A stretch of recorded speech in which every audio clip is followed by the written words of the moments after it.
मेरा नाम है मोहित और आपका स्वागत हमारे YouTube चैनल स्टडी चैंपियन में। तो जैसा कि आप जानते हो, आपका जो पेपर होने वाला है सोशल रिसर्च मेथड का, कौन सा, समाज शास्त्र का, जो सामाजिक अनुसंधान से पेपर से आप वीडियो से संबंधित आपका पेपर होगा, उसके आपके सामने कंप्लीट वन शॉट क्लास होने वाली है जिसमें अपन कंप्लीट रिवीजन करने वाले हैं।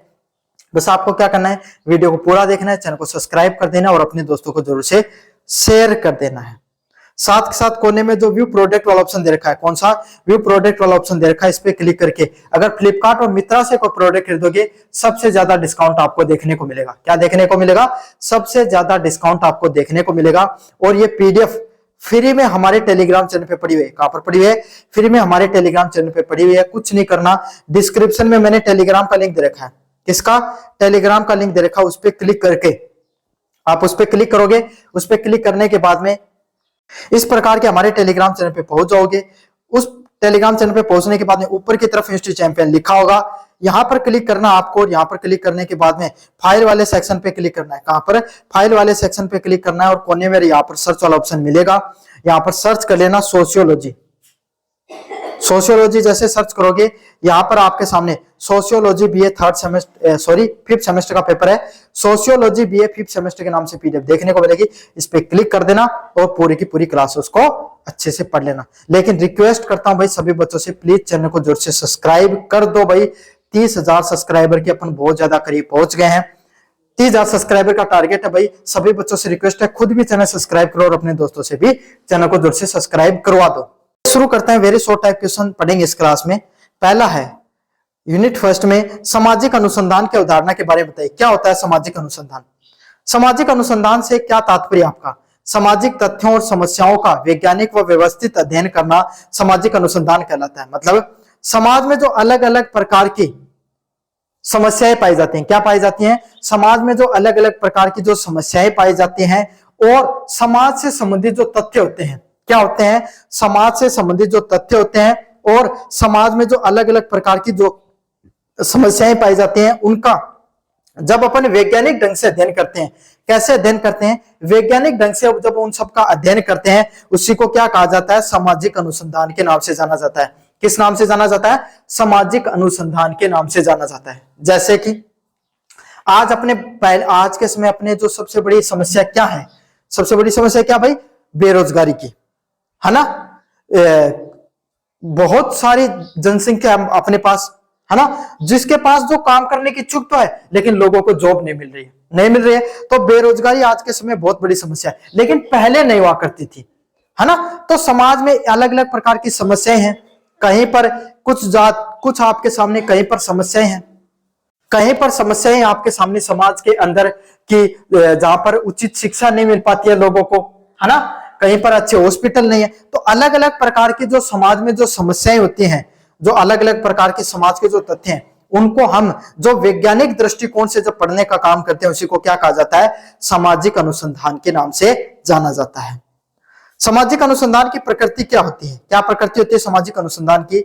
ये वैज्ञानिक, वस्तुनिष्ठ और तथ्य आधारित प्रक्रिया होती है। मतलब सामाजिक अनुसंधान कैसा होता है? यहाँ पर जो भी चीजें अपन पढ़ते हैं वो वैज्ञानिक ढंग से पढ़ते हैं। कैसे पढ़ते हैं? वैज्ञानिक दृष्टिकोण से अपन चीजों को पढ़ने का प्रयास करते हैं। कैसे पढ़ते हैं भाई? सभी की सभी चीजें जो विज्ञान के द्वारा जो विधियां होती हैं उससे पढ़ते हैं, वस्तुनिष्ठ तरीके से और तथ्यों के द्वारा। जो अलग जनगणना होगी, है ना, आपके सामने, और कोई human development index, SDI index हो गया, है ना, हंगर इंडेक्स, अनएम्प्लॉयमेंट इंडेक्स, जो अलग अलग प्रकार के जो आंकड़े निकल के आते हैं, डाटा, उसके आधार पर अपन अध्ययन करते हैं, समाज में क्या कमियां हैं और उनको दूर करने का प्रयास करते हैं। अगले वाला पॉइंट है सामाजिक अनुसंधान का महत्व। सामाजिक समस्याओं के समाधान और नीतियां निर्माण में सहायक होना। सामाजिक अनुसंधान का क्या महत्व होता है? समाज में जो अलग अलग प्रकार की जो समस्याएं पाई जाती हैं, उनका समाधान करना और उनकी नीतियों में निर्माण करने में सहायक होना। क्या होना? समाज में जो अलग अलग प्रकार की जो समस्याएं पाई जाती हैं, उन समस्याओं का समाधान करना और जो अलग अलग प्रकार की जो नीतियां होती हैं, उनके निर्माण करने पर सहायता देना। समझ में आ गया? तो यही सामाजिक अनुसंधान का यही कि समाज में जो समस्याएं होती है उनको खोज कर लाओ, उनका समाधान कैसे करना है, उसके लिए अलग अलग प्रकार की योजना है वो बनाना। समझ में आ गया? जैसे पहले बेरोजगारी भाई बढ़ रही थी, तो सरकार ने क्या किया था? नरेगा लेकर आई थी। ग्रामीण क्षेत्र में बेरोजगारी ज्यादा थी, ग्रामीण क्षेत्र से लोग शहरी क्षेत्र में पलायन कर रहे थे, तब मनरेगा जैसी योजना लेकर आई थी सरकार, जिसका क्या फायदा था कि भाई ग्रामीण क्षेत्र में ही लोगों को रोजगार दिया जा रहा था, है ना।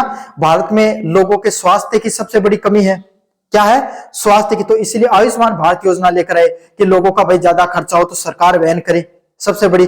अब लोग कोई भूखमरी से कोई व्यक्ति पीड़ित नहीं हो तो सरकार के द्वारा मुफ्त गेहूं की योजना लेकर आई गई। बच्चे शिक्षा से वंचित नहीं रहे तो बच्चों को मुफ्त शिक्षा देने पर काम किया गया। तो इस प्रकार के जो समाज की जो समस्याएं होती हैं उनके समाधान करने के लिए जो नीतियों का निर्माण किया जाता है उसी को सामाजिक अनुसंधान के नाम से जाना जाता है। अनुसंधान की वस्तुनिष्ठता क्या होती है? व्यक्तिगत पूर्वग्रहों से मुक्त निष्पक्ष अध्ययन करना। मतलब कोई भी व्यक्ति है जिसके जो खुद के पूर्वग्रह होते हैं, क्या होते हैं, उसके जो खुद की जो विचारधारा होती है उससे मुक्त होकर एकदम कैसा अध्ययन किया जाए, निष्पक्ष अध्ययन किया जाए। कैसा अध्ययन किया जाए भाई? एकदम निष्पक्ष अध्ययन किया जाए, उसी को अनुसंधान की वस्तुनिष्ठता के नाम से जाना जाता है। किस नाम से जाना जाता है? अनुसंधान की वस्तुनिष्ठता के नाम से जाना जाता है। वस्तुनिष्ठता क्या क्यों जरूरी होती है? विश्वसनीयता और प्रमाणिक निष्कर्ष हेतु। किसके लिए? चलिए अगले वालों की बात करें। मौलिक अनुसंधान क्या होता है? मौलिक अनुसंधान क्या होता है? सिद्धांत निर्माण हेतु किया गया कोई अनुसंधान। मतलब कोई भी सिद्धांत के लिए मौलिक अनुसंधान वही होता है, कोई भी सिद्धांत के लिए निर्माण किया गया अनुसंधान। मतलब कोई भी अगर रिसर्च करने के लिए अगर आप क्या करते हो, कोई भी अनुसंधान करते हो, उसी को क्या कहा जाता है? मौलिक अनुसंधान के नाम से जाना जाता है। किसके नाम से जाना जाता है? उसको क्या कहा जाता है? आपके सामने मौलिक अनुसंधान के नाम से जाना जाता है। अनुप्रयुक्त अनुसंधान क्या होता है? व्यवहारिक समस्याओं के समाधान हेतु किया गया अनुसंधान। मतलब अनुप्रयुक्त अनुसंधान क्या होता है? व्यवहारिक समस्याएं। मतलब इंसान के जीवन में अनेकों प्रकार के जो व्यवहार में जो समस्याएं आती हैं, है ना, जैसे कि भाई कुछ आजकल समाज में कैसी प्रवृत्ति बढ़ रही है? आपराधिक प्रवृत्ति बहुत बढ़ रही है, छोटे लोगों में नशे की प्रवृत्ति बढ़ रही है ना। तो इस प्रकार के आपके सामने जो लोगों के जो व्यवहार है उसमें जो बदलाव देखने को मिल रहा है। लोग एक साथ नहीं रहना चाहते हैं, है ना, अलग अलग रहना ज्यादा पसंद करते हैं। तकनीक का ज्यादा प्रभाव देखने को मिल रहा है लोगों के जीवन पर। तो इस प्रकार का जो अध्ययन किया जाता है, अनुसंधान किया जाता है, उसको अनुप्रयुक्त, कौन सा अनुसंधान? अनुप्रयुक्त अनुसंधान के नाम से जाना जाता है। अगले वाला पॉइंट है अनुसंधान नैतिकता क्या होती है? अनुसंधान नैतिकता क्या होती है? ईमानदारी, गोपनीयता और सहमति का पालन करना। क्या करना? जब लोग ईमानदारी के साथ काम करें, गोपनीयता के साथ और सहमति के साथ आपके सामने काम करें, उसी को क्या कहा जाता है? अनुसंधान नैतिकता के नाम से जाना जाता है। मतलब सभी लोग कैसे काम करें भाई? ईमानदारी के साथ काम करते हैं, है ना, गोपनीयता के साथ काम करें और सभी लोग सहमति के साथ काम करते हैं, उसी को अनुसंधान नैतिकता के नाम से जाना जाता है। अनुसंधान में गोपनीयता का क्या महत्व होता है? उत्तरदाताओं की पहचान को सुरक्षित रखना। मतलब जो अनुसंधान में गोपनीयता का अर्थ यही, उत्तरदाताओं की पहचान को सुरक्षित करना। अगले वाला है सूचित सहभागिता क्या होता है? प्रतिभागियों को स्वीकृति देना। मतलब आपके सामने जितने जो प्रतिभागी होते हैं उन सभी को स्वीकृति देना कोई भी काम की सूचित सहमति के नाम से। मतलब अगर आपके सामने कोई आपके घर पर कोई जनगणना करने आया, है ना, तो आप सहमति दोगे। ये तो सरकारी काम है, वही करना ही पड़ता है आप सबको। लेकिन अगर आपके सामने और कोई कंपनी के लोग आए कि भाई हम रिसर्च ये अनुसंधान कर रहे हैं कि किन किन के घर पर गैस सिलेंडर है ना, तो आप क्या कर रहे हो? उनको आपने कहा चलो मैं दे दूंगा, इसके बारे में आपको बता दूंगा, हमारे घर में है नहीं, तो उसी को क्या कहा जाता है? सूचित सहमति के नाम से जाना जाता है। अनुसंधान की विशेषताएं, रिसर्च की क्या विशेषताएं होती है? व्यवस्थित, तार्किक और उद्देश्यपूर्ण। मतलब जो रिसर्च किया जाता है उसकी क्या विशेषताएं होती है? कोई भी जो अनुसंधान किया जाता है वो व्यवस्थित तरीके से किया जाए, तार्किक तरीके से किया जाए और कोई भी उद्देश्य की पूर्ति के लिए किया जाए। किसके लिए किया जाए? अच्छे से व्यवस्थित तरीके से किया जाए, तार्किक रिसर्च रूप से किया जाए और कोई भी उद्देश्य है उसकी पूर्ति के लिए किया जाए, उसी को अनुसंधान की विशेषताओं के नाम से जाना जाता है। समझ में आ गया? अच्छे से करो भाई इसको। ताकि सामाजिक अनुसंधान का क्षेत्र क्या होता है? कौन सा जो सामाजिक अनुसंधान होता है उसका क्या क्षेत्र होता है? सामाजिक संस्थाएं, व्यवहार और परिवर्तन होना। मतलब जो अलग अलग प्रकार की जो समाज की जो संस्थाएं होती हैं वो क्या होती हैं? लोग कैसे व्यवहार करते हैं और लोगों के व्यवहार में कैसा परिवर्तन होता है, उसी को क्या कहा जाता है? सामाजिक अनुसंधान के नाम से जाना जाता है। किस नाम से जाना जाता है? सामाजिक अनुसंधान के नाम से जाना जाता है कि अलग अलग प्रकार की सामाजिक संस्थाएं कैसी होती हैं, लोगों का व्यवहार कैसा होता है और उन व्यवहार में परिवर्तन कैसे देखने को मिलता है। चलिए वैज्ञानिक दृष्टिकोण कैसे अलग होता है अवलोकन और विश्लेषण। मतलब अगर कोई भी सामाजिक अनुसंधान कर रहे हो तो उसमें वैज्ञानिक दृष्टिकोण क्या होता है। वैज्ञानिक दृष्टिकोण कैसे कि भाई अगर कोई वैज्ञानिक तरीके से अगर अपन कोई भी चीज को समझेंगे तो अपन क्या करेंगे, सारा डाटा लिया, उसमें विश्लेषण किया कि उसमें महिला कितनी है, पुरुष कितने हैं, उनकी आयु कितनी है, उनका व्यवहार कैसा है, कौन से वर्ग के बच्चे स्कूलों में जाना पसंद करते हैं, छोड़ रहे हैं, स्कूल छोड़ रहे हैं तो क्यों छोड़ रहे हैं, है ना। तो अवलोकन करोगे, सभी को समझोगे और उनका विश्लेषण करोगे, उसी को वैज्ञानिक दृष्टिकोण के नाम से जाना जाता है। अनुसंधान का क्या उद्देश्य होता है, कोई भी रिसर्च किया जाता है उसका क्या उद्देश्य होता है, ज्ञान में वृद्धि करना और व्याख्या करना। क्या करना, जो कोई भी लोगों के पास जो ज्ञान होता है उसमें वृद्धि करना और उसमें व्याख्या करना। अनुसंधान का उद्देश्य होता है कि जो जितना डाटा है उसमें और ज्यादा डेवलपमेंट हो और नई रिसर्च निकल कर आए। सामाजिक अनुसंधान की क्या सीमाएं होती हैं, क्या लिमिटेशन होती हैं, जटिल सामाजिक परिस्थितियां, मतलब समाज में जो अलग अलग प्रकार की जो परिस्थितियां देखने को मिलती हैं उसको अगर अपन क्या करते हैं समझ लेते हैं, उसी को क्या कहा जाता है, सामाजिक अनुसंधान की सीमाओं के नाम से जाना जाता है। 2 नंबर प्रश्न, वैज्ञानिक अन्वेषण और शोध आकृति। वैज्ञानिक अन्वेषण के चरण, समस्या का चयन करना, परिकल्पना करना, डेटा संग्रह करना और विश्लेषण करना। मतलब वैज्ञानिक अन्वेषण ये होता है कि कोई आपके जो समस्या होती है उसको आप समझो कि भाई ये प्रकार की समस्या है। परिकल्पना करना, परिकल्पना मतलब आप उस पर रिसर्च करना, फिर डेटा इकट्ठा करोगे और विश्लेषण करोगे। मतलब जैसे आपने क्या किया, सबसे पहले समस्या चयन करी, क्या कि मैं रिसर्च करूंगा कि कितने बच्चे स्कूलों से ड्रॉप आउट ले लेते हैं, स्कूल को बीच में छोड़ देते हैं। समस्या का चयन हो गया। परिकल्पना, आपने भाई किस किस प्रकार से आप डाटा को बनाओगे, सर्वे करने जाओगे तो उसमें कौन कौन सी चीजें होनी चाहिए वो की। फिर आप घर घर गए, वहां पर डाटा इकट्ठा किया और फिर विश्लेषण किया कि कौन कौन सी आयु में आप बच्चे वो छोड़ने। तो इसी को क्या कहा जाता है, वैज्ञानिक अन्वेषण के चरण के नाम से जाना जाता है। शोध संग्रह समस्या क्या होती है, शोध समस्या क्या होती है, अध्ययन हेतु स्पष्ट प्रश्न करना। शोध समस्या होती है जब भी आप रिसर्च कर रहे हो, क्या कर रहे हो, जब भी आप रिसर्च कर रहे हो तब आपके सामने अध्ययन करने के लिए आपके सामने जो भी कोई व्यक्ति से प्रश्न पूछो तो स्पष्ट प्रश्न पूछो।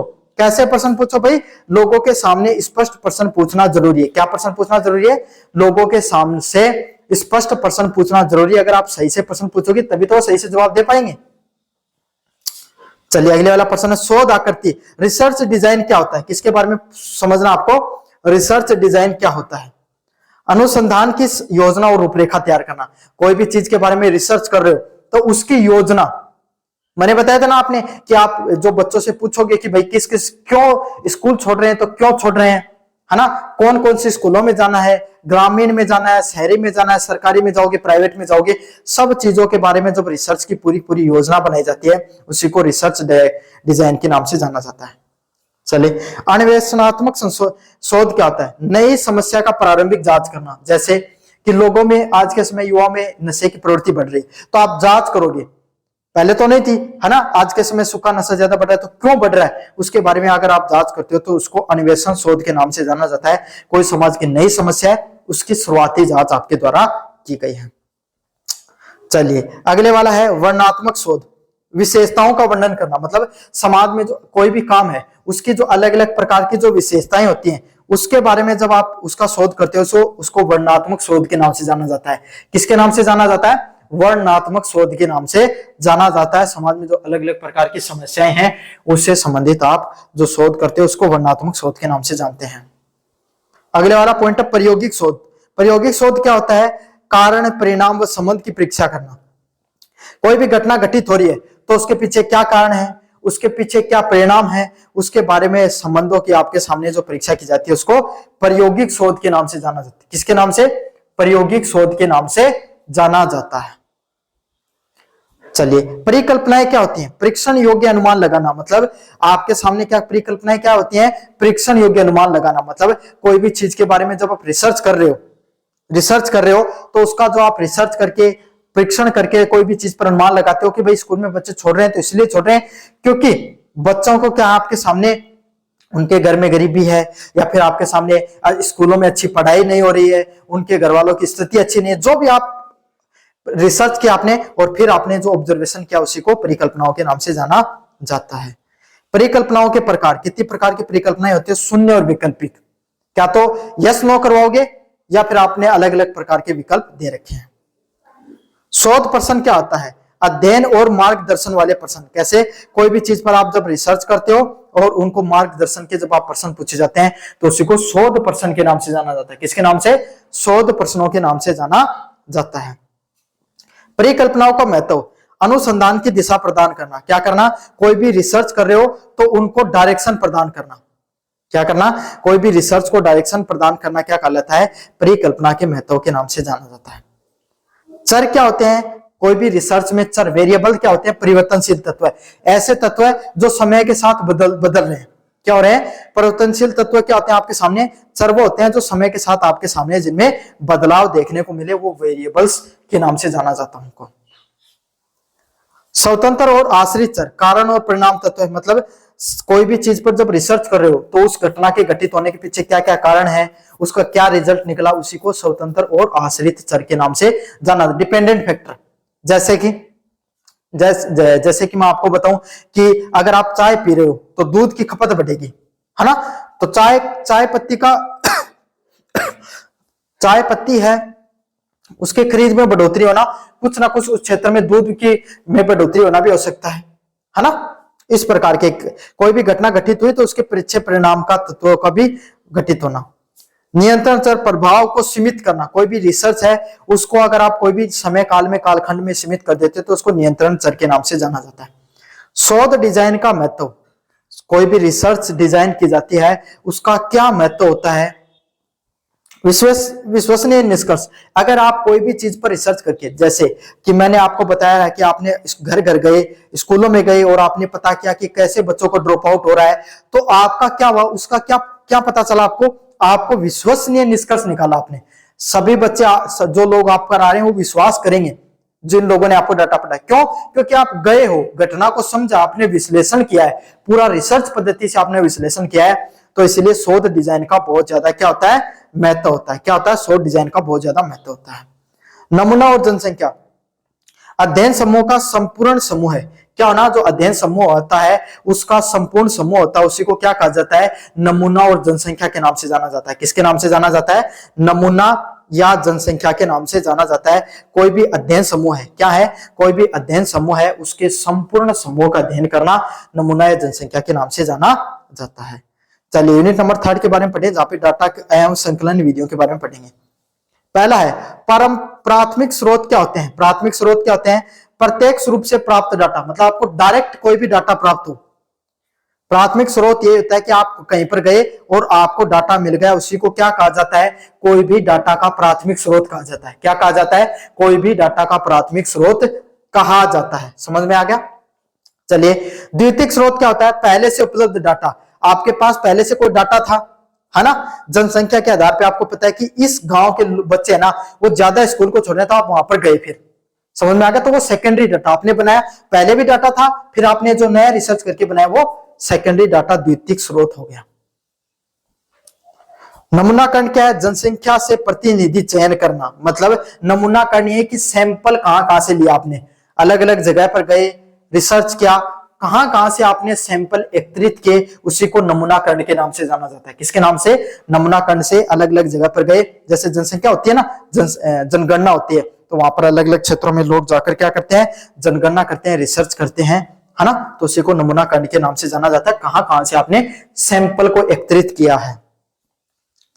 यादृच्छिक नमूना करना, समान अवसर पर चयन करना। क्या करना? समान अवसर, आपके पास कोई भी जो अवसर है ना, समान अवसर पर चयन करना यादृच्छिक नमूना। मतलब आपके जैसे मन में आई ना, वैसे आपने क्या कर लिया? किसी भी व्यक्ति से सैंपल उठा लिया, उसको यादृच्छिक नमूने के नाम से जाना जाता है। मतलब सैंपल कहां से लिए जाते हैं। स्थिरीकृत नमूना, वर्गों के आधार पर चयन करना। अब आपने सतहीकरण नमूना वो होते हैं आपके सामने कि आपने फिक्स कर रखा है कि मैं यहां से आपके सामने क्या करूंगा? नमूने को उठाऊंगा, उसको सतहीकृत नमूने के नाम से जाना जाता है। किसके नाम से? सतहीकृत नमूने के नाम से जाना जाता है। अवलोकन विधि, प्रत्यक्ष निरीक्षण द्वारा डाटा। कैसे डाटा?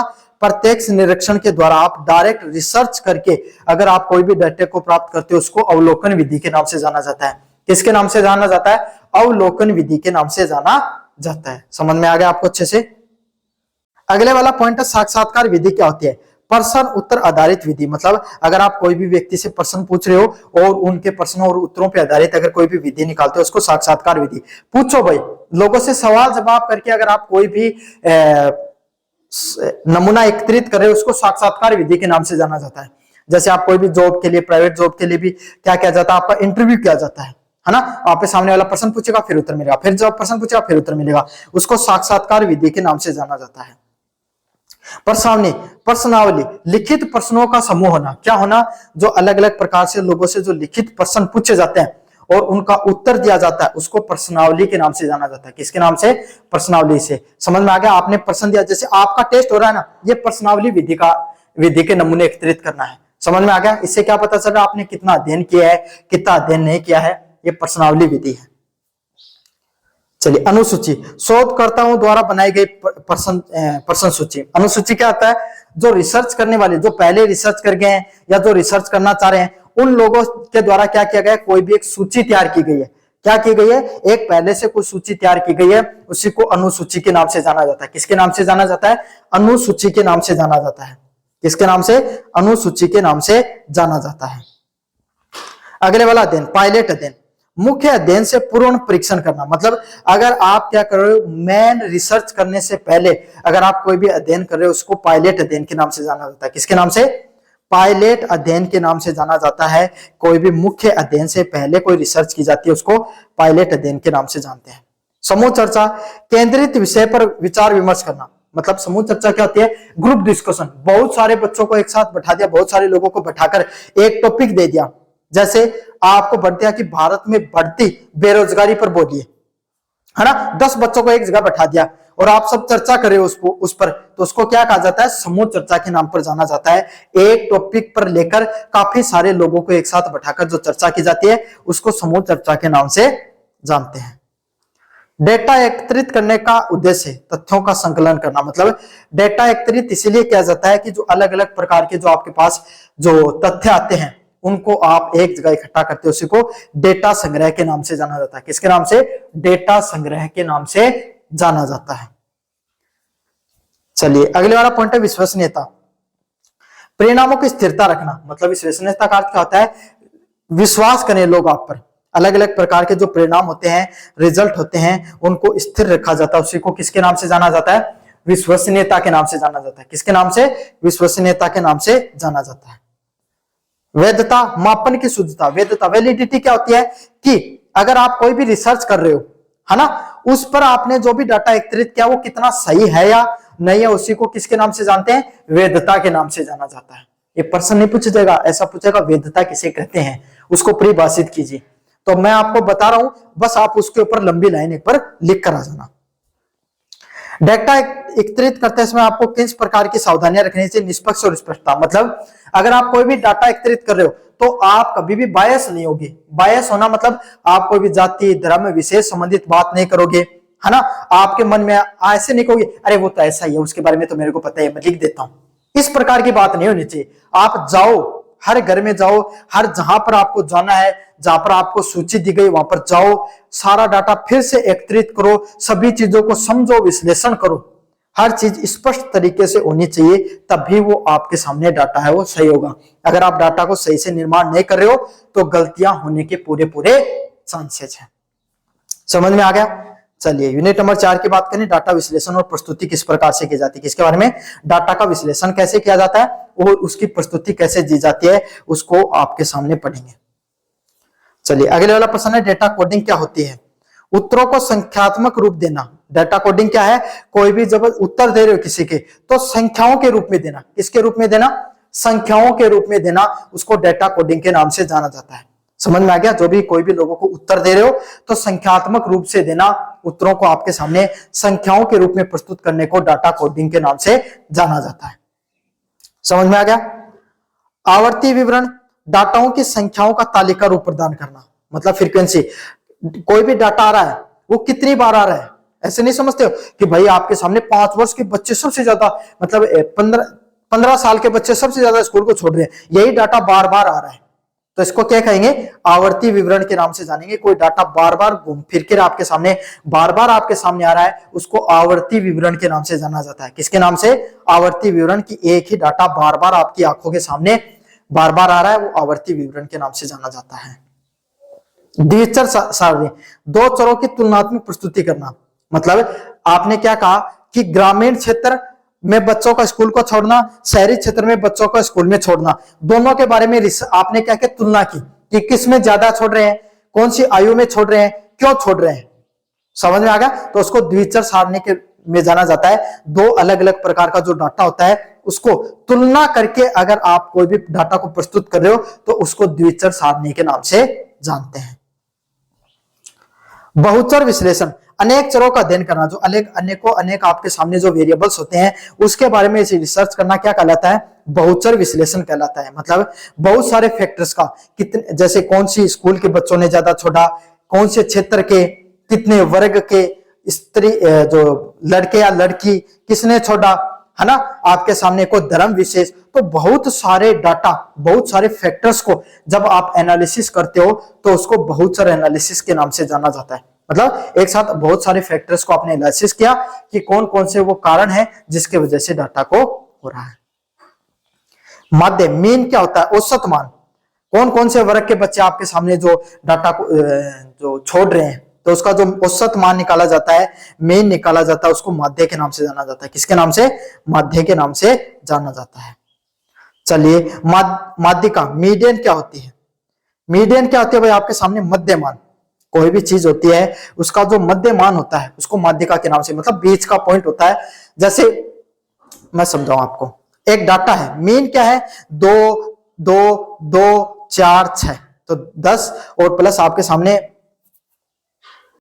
और आपने 3 ले लिया, है ना। तो मीन कैसे निकलेगा, सभी को जोड़ दो। क्या करो, सभी को जोड़ दो, ये पूरा डाटा इसको जोड़ दो। और ये कितनी संख्या है, जैसे 2 2 4 2 6 6 4 10 16 और 3 18, है ना। 18 पूरा इसका अंक हो गया। और ये है कितनी, 1 2 3 4 5 6। तो आपके सामने जितना जो डाटा है उसका कुल मान अपॉन वो कितनी संख्या थी, तो इसका औसत मान कितना हो गया, मध्य कितना हो गया, मीन कितना हो गया, 3। मतलब आपके सामने 3 है, वो इनका एवरेज है सारे नंबर का, बीच का। अब माध्यिका क्या होती है, जैसे 2 2 2 5 और 6, तो पांचों इसमें यहाँ पे कितनी है, 5 + 1/2। इनका फॉर्मूला होता है, अगर ओड है तो +1 करके नंबर, कितने नंबर भाई, 1 2 3 4 5, 5 नंबर है, 5 ओड नंबर है ना, उसमें एक जोड़ा 6/3, मतलब तीसरी अंक का, तीसरे अंक क्या, 2 इसकी माध्यिका है। और अगर इवन नंबर होता तो क्या करते, इसका जो बीच का नंबर, मतलब जैसे 6/2 कौन सा है, 3, तो तीसरा और चौथे के बीच के, जैसे 1 2 3 और 4, इन दोनों को ऐड किया, 7/2, 7 3.5, तो इसका माध्यिका कितनी होती है, 3.5। अगर ओड होता है तो जितनी संख्याएं है उसमें 1 जोड़कर 2 से भाग दे दो, और अगर आपके सामने इवन है तो उसमें जो उसके जो बीच जितनी संख्याएं हैं उसको 2 से डिवाइड करो, जो बीच की संख्या है उसकी अगली संख्या है, दोनों को जोड़ो, उसे 2 भाग दे दो, मीडियम निकल जाता है। मोड क्या होता है, कोई भी डाटा में सबसे ज्यादा कौन सा डाटा आ रहा है, जैसे 2 2 2 3 3 3 3 4 4 4, तो यहाँ पर सबसे ज्यादा क्या रहा है भाई, 3 4 पर आवर्तित हो रहा है, तो यहाँ का मोड क्या होगा, 4 होगा। समझ में आ गया। आप कहोगे सर ये हमारे क्या काम का है, बच्चों जब डाटा का रिसर्च किया जाता ना तब ये बहुत काम आता है ना। मैंने अपने तरीके से अच्छे से समझा दिया, बाकी आपकी भी कुछ समझ होनी जरूरी है गणित के ऊपर। केंद्रीय प्रवृत्ति क्या होती है, मध्य, माध्यिका और बहुलक है, जो मैंने आपको बताया है वो उसको सेंट्रल टेंडेंसी के नाम से जाना जाता है। अरेखीय प्रस्तुति, अरेखीय प्रस्तुति क्या होती है, चित्रों द्वारा डाटा को प्रस्तुत करना। मतलब आप जब कोई भी डाटा है उसको चित्रों के माध्यम से समझा रहे हो, किसके माध्यम से, जो अलग अलग प्रकार के जो चित्र होते हैं, कोई बार ग्राफ बना दिया, है ना, पाई चार्ट बना दिया, है ना, जैसे क्या होते हैं, अरे क्रिकेट मैच देखते हो ना, उसमें इस प्रकार का ग्राफ दिखाया जाता है, किसके लिए, कौन सी टीम कैसा प्रदर्शन कर रही है, दिखाते हैं ना, क्रिकेट मैच चल रहे हैं, ऐसे आपके सामने कौन से ओवर में कितने रन पड़े दिखाया जाता है ना, ऐसा, है ना। तो इसी को क्या कहा जाता है, अरेखीय प्रस्तुति के नाम से जाना जाता है, कोई भी डाटा को चित्रों के माध्यम से समझाना। ग्राफ, रेखा और स्तंभों के द्वारा प्रस्तुति, ये होता है, ये ग्राफ होता है। समझ में आ गया आपको अच्छे से, खंबा सा गाइड दी और उसके माध्यम से समझाओ। पाई चार्ट क्या होता है, ऐसे वर्ताकार, ऐसे, समझ में आ गया? कौन क्रिकेटर वो नहीं दिखाते, ये जो क्रिकेटर है इसने कितने छक्के मारे, कितने रन बनाए, कौन कौन सी डायरेक्शन में बने, तो लेग साइड में 30%, इधर की साइड 40%, इधर की साइड में 50%, वो पाई चार्ट होता है। रिपोर्ट लेखन, शोध परिणामों को क्रमबद्ध तरीके से विवरण करना। रिपोर्ट लेखन क्या होता है? जो आपने जो रिसर्च करी है उसको सही से क्रमबद्ध तरीके से प्रस्तुत करना रिपोर्ट लेखन के नाम से जाना जाता है। आपने कोई रिपोर्ट बनाई, उसको क्रमबद्ध तरीके से प्रस्तुत करने को रिपोर्ट लेखन के नाम से जाना जाता है। रिपोर्ट की संरचना, परिचय, विधि और निष्कर्ष करना आपके सामने जाना जाता है। तो बच्चों ये था आपके सामने जो पेपर होने वाला है सोशियोलॉजी 5th सेमेस्टर का, उसे समझे जितने इंपॉर्टेंट क्वेश्चन है सारे पढ़ा दिए, अच्छे से पढ़ लेना, चैनल को जरूर से सब्सक्राइब कर लेना। धन्यवाद।